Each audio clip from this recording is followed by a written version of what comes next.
836 mill employees were already participating, pledging $70,746 annually. Cliffside pledged 20% of the total Rutherford County amount. Now, this amount was truly amazing, since the average employee earned less than $1,000 per year. There were other fund drives, including a USO and Red Cross drive. In addition, a Red Cross surgical dressing room, organized by Ms. Maurice Hendrick, was opened every Monday night. Every woman and girl were urged to spend an hour or two rolling bandages. Blood types of the men of Cliffside, Avondale, and Duke Village were taken and listed for emergency use. Junior commandos were organized in the school. They were active in paper collection, scrap drives, waste fat, and tin collection. The Beta Club collected 11,045 pounds of scrap paper. Cliffside School proudly flew the Minuteman flag.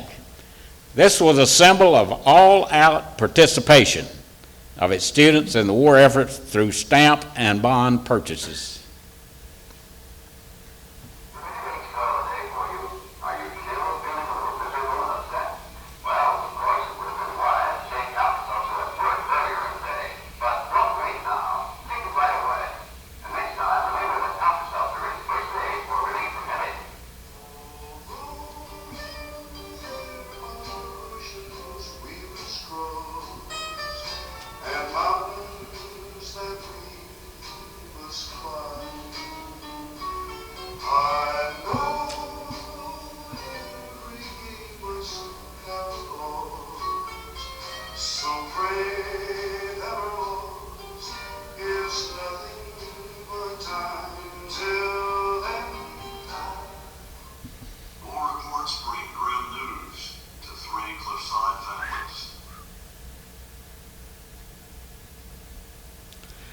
When war that so many had wished to avoid came to America, it came without delay.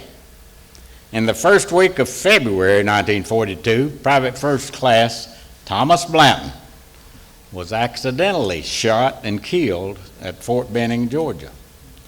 Blanton was the first Cliffside resident to die in the war. He was also the first Rutherford County casualty to be buried in the county. In early April, Lee Long was killed when the oil tanker on which he served was torpedoed off the North Carolina coast. And on December the 26th, Lieutenant Joe Compton, U.S. Army Air Corps, was killed in action somewhere in the Southwest Pacific. War really was everywhere, and really everyone participated. Cliffside and Avondale mills paused to engage in war production of woven materials. Cliffside had 70% of its production of towels and washcloths used by the armed forces. Also, Osnaburg, a fabric used in the production of sandbags and other products, was made in huge amounts. Avondale had 100% of production in twill fabric for tents and herringbone twill for uniforms and fatigues. Textile products were critical in the war effort. Textile workers were urged to make every effort toward getting full production.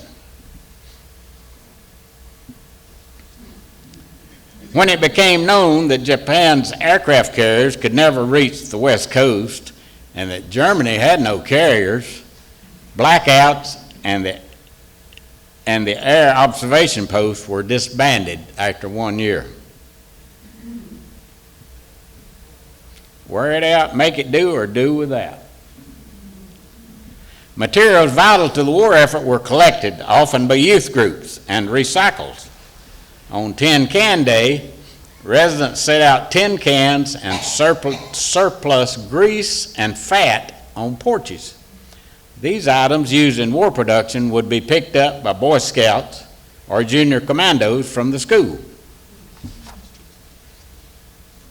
High school students organized a Victory Corps and helped local farmers pick cotton.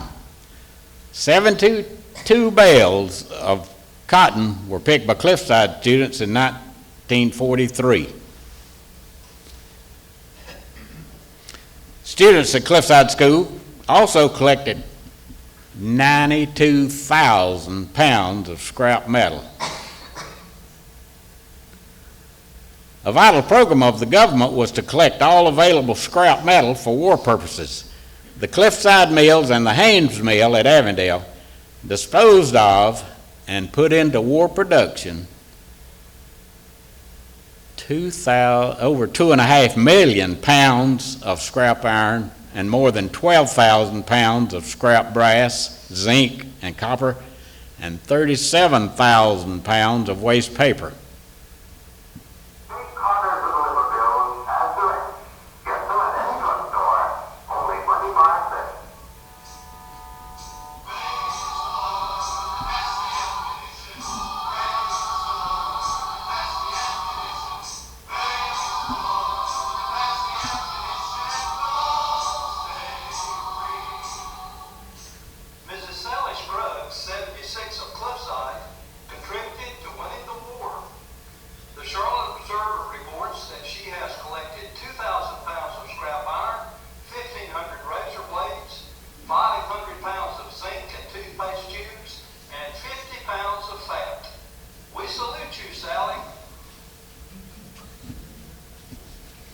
Rationing. A rationing program had been established that set limits on the amount of gas, food, and clothing consumers could purchase.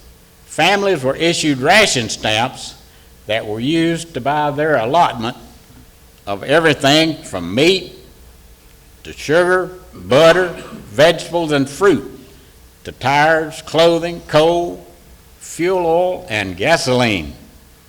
An A sticker on automobile windshields could get about 3 gallons per week.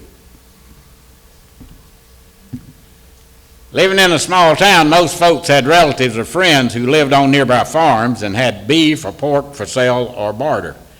Milk, eggs, and butter could be had from peddlers from the countryside who came to town about twice a week with goods for regular customers. If you weren't home, they would enter your unlocked house and put your orders safely in your icebox. Or if you were more affluent, your Frigidaire or your Calvinator.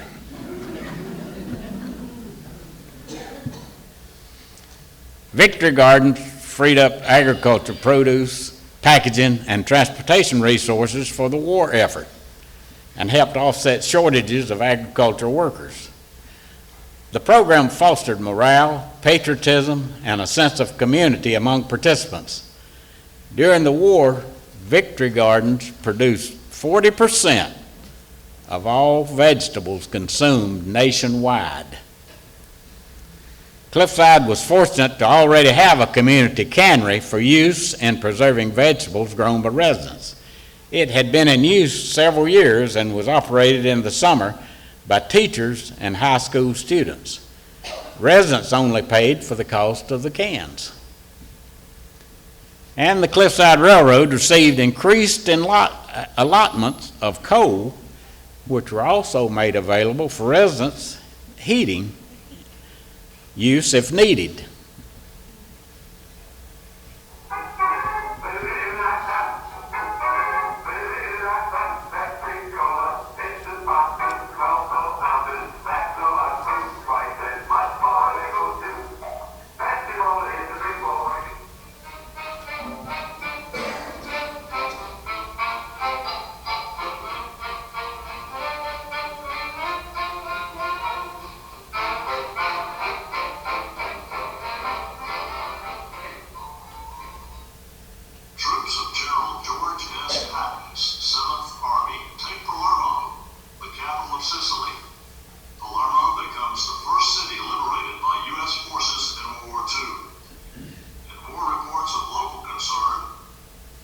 Locally, the family of Ray Harrell was notified that he was missing in action.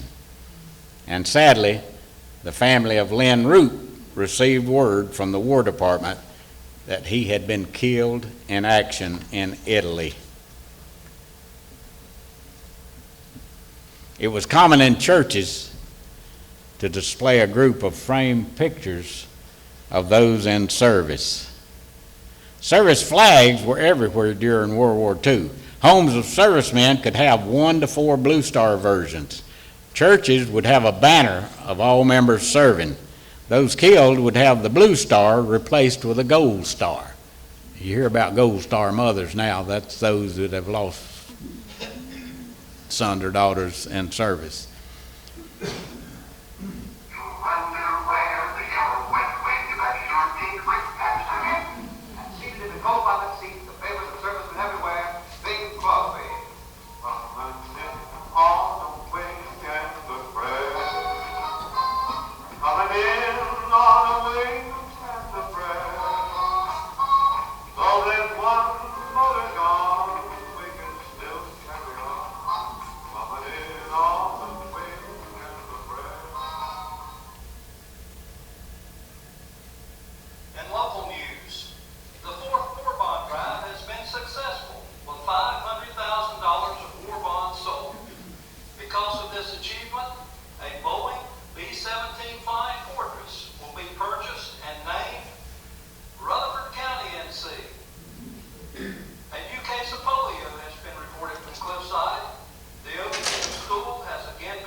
"I can't say much or the censors will cut it out," was a common phrase used by soldiers in letters sent home. Axis agents could piece together little scraps of conversation to learn big military secrets. Postal censors would open each letter and read the content. Words or phrases considered to be sensitive military information would be cut out of the letter or blacked out with ink.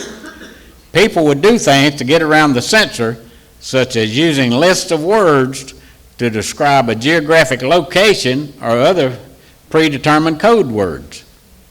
Rush Cobb and his wife Janie had this list of code words: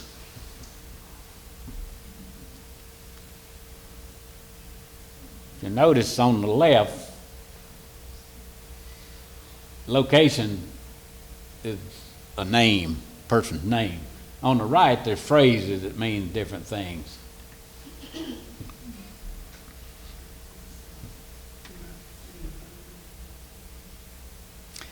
J. Lewis Knipe wrote to his friend Lillian Davis that my location has the same initials as the state you live in. NC, North Carolina, NC, New Caledonia, island in the Pacific. Now here, listen to this experience right here now. Brack Guffey. Brack was one of several Cliffside men who joined the Navy. He and his wife Marie had a prearranged phrase to be used if his ship, the USS Cowpens, would be in for a long major overhaul at the naval base in San Francisco Bay. The Navy provided Quonset hut apartments for married sailors and wives. When Marie received a letter asking, "Are you still getting milk from the Farees?" she put their plan into action. She went to the mill and asked her supervisor for time off.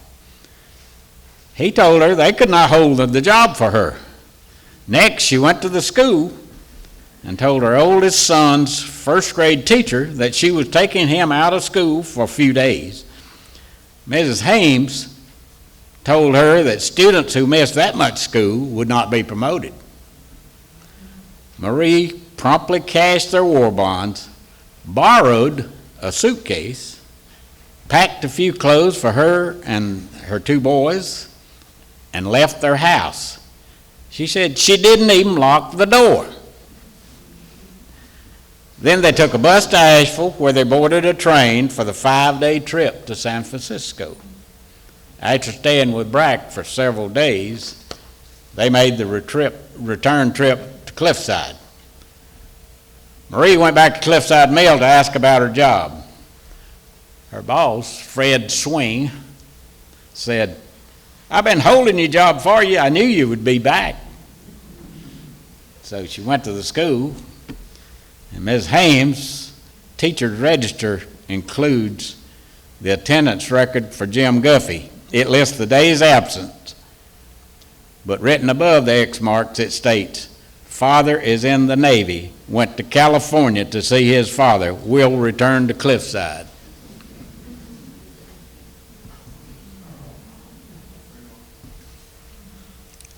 Jim was promoted.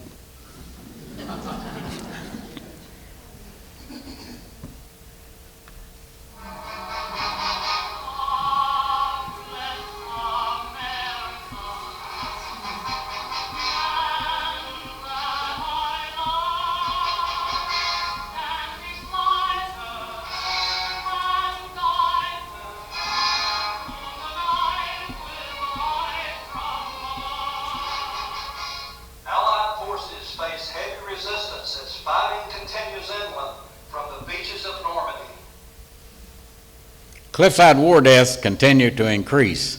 After being listed for 1 year as missing in action, Ray Harrell was declared killed in action.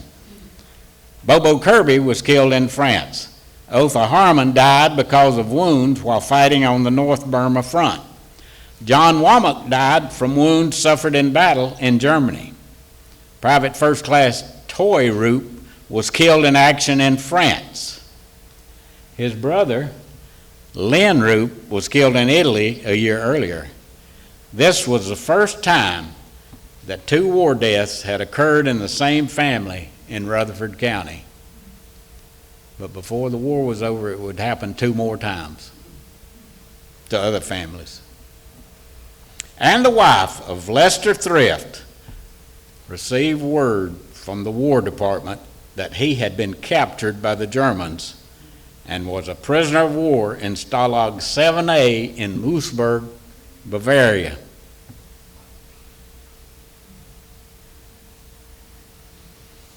In early January, a radar school was established at Cliffside.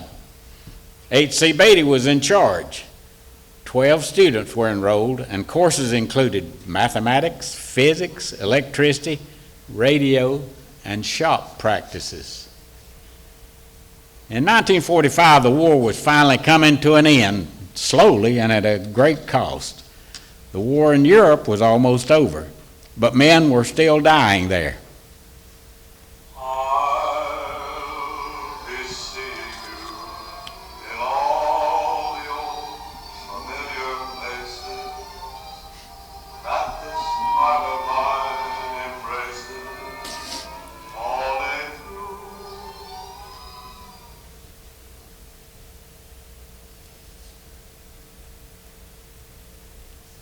From the battlefield, in Europe, Boyce Bridges Jr. of Cliffside was killed in action when his plane was shot down.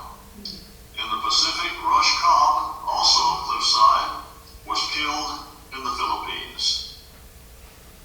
Families of those killed in the war received news of the death by telegram or letter from the War Department. Later, other documents in grateful memory of those who died in the service of his country, signed by the President, would be received. Harry Truman signature there. Those in the Army who served in the Pacific and were killed also received a letter of sympathy from General Douglas MacArthur.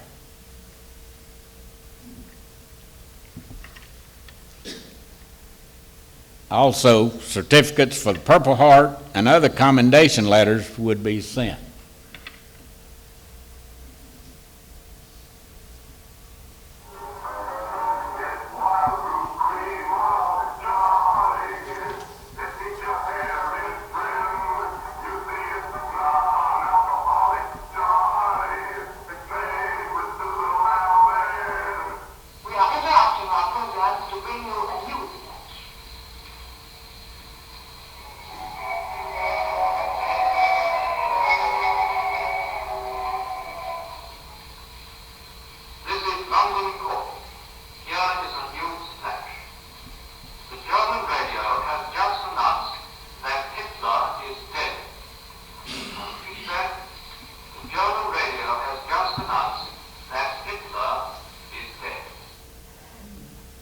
On April 30th, 1945, Adolf Hitler committed suicide. Private First Class Lester Thrift of Cliffside was liberated from Stalag 7A by the United States 4th Armored Division. He had been imprisoned since September of 1944. Large numbers of German forces surrendered, including 240 guards of the prison. Lester would be returned to military control with the U.S. Army. Telegram over there. Germany formally surrendered on May the 8th. The war in Europe was over. Japan posed no threat to the U.S. mainland. Following the German surrender on May 8th, Governor Cherry announced that civilian defense activities in North Carolina would cease. After atomic bombs were dropped on Hiroshima and Nagasaki, Japan surrendered on August the 14th. On August the 15th, every textile plant in Rutherford County closed in celebration. And on September the 2nd, on the battleship Missouri in Tokyo Bay, the final instruments of surrender were signed. Brack Guffey and the Cowpens were in the large naval show of force in Tokyo Bay for the signing. World War II was officially ended. On the home front in Cliffside and across America, mill whistles blew, sirens wailed, car horns honked, church bells rang, bands played, and people poured onto the streets rejoicing. World War II was the largest and deadliest war in history. Estimated deaths worldwide, 53 million. This number includes 38 million civilians and 15 million military. The United States had 16 million in uniform by 1945. This was approximately 11% of the population. Most of these were young boys in their teens and early 20s. Over 400,000 military were listed as killed. Rutherford County had 149 killed. 10 were from the Cliffside area. This generation, from the battlefields to the home front, was changed forever. These were the supreme expressions of the love, the loss, the sorrow, and the joy of a generation of men and women whose like we may never see again. God bless a generation that took far less than it gave. This was the greatest generation.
Phyllis Thrift, Harold, right here on the second row. Wave your hand, Phyllis. This is Lester's daughter, prisoner of war. Let's see, who else that I found? Cousins of Boyce Bridges Jr. all over the place here. Amy Helton in the back there. Wave your hand, Amy. She looks just like her grandmother in that picture with Boyce Bridges Jr.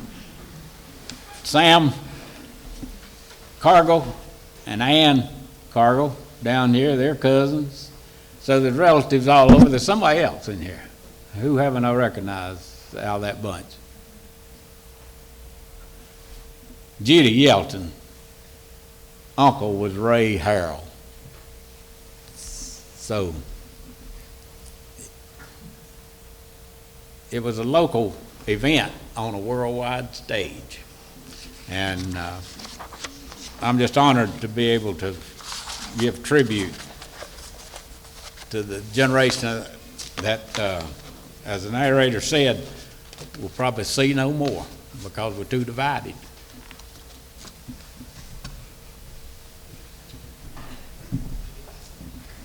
Thank you, Mr. White, and thank you, audience, for attending. Wow, what a program. I don't think you'll go home disappointed if you came to learn about the greatest generation. And I understand why they're the greatest generation. My dad received 3 battle stars, one for Normandy, one for Hurtgen Forest, one for the Battle of the Bulge, and then was strafed by a low-flying airplane while he was in Germany on a routine reconnaissance mission. Came home. I became the first wave of the post-war baby boom. And I'm proud of the World War II veterans and all they did. I appreciate Mr. White. I have for many years. I taught at Chase High for 34 years, and he sent me some of my best students. So I appreciate that. Well, some of the best. I won't, yeah, but yeah, wonderful. But I want you to think about and plan to attend our next History Matters event.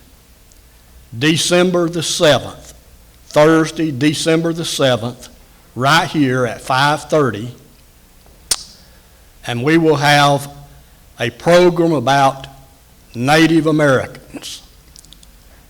Our guest speaker is in the audience tonight, there with the orange jacket on.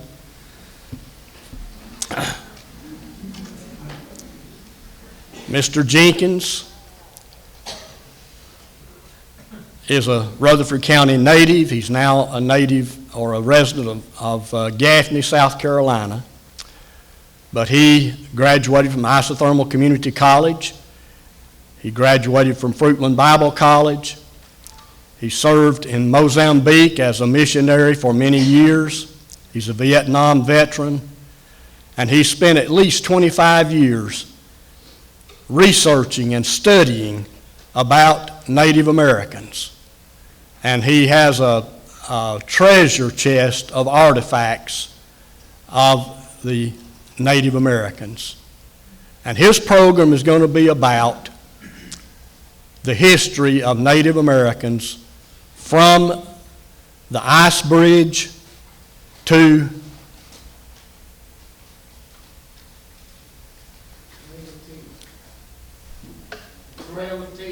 the Trail of Tears. Now, I know you've all heard of the Trail of Tears. And so that's what his program is going to be about, and I don't think you'll want to miss it. So it's going to be December the 7th at 5:30 right here. Thank you all again for coming. And I think he went to Chase High School, didn't he? All right. Well, thank you so much for coming. Look forward to seeing you again next month. And if you can come for the program on the industrial changes, we welcome you for that as well.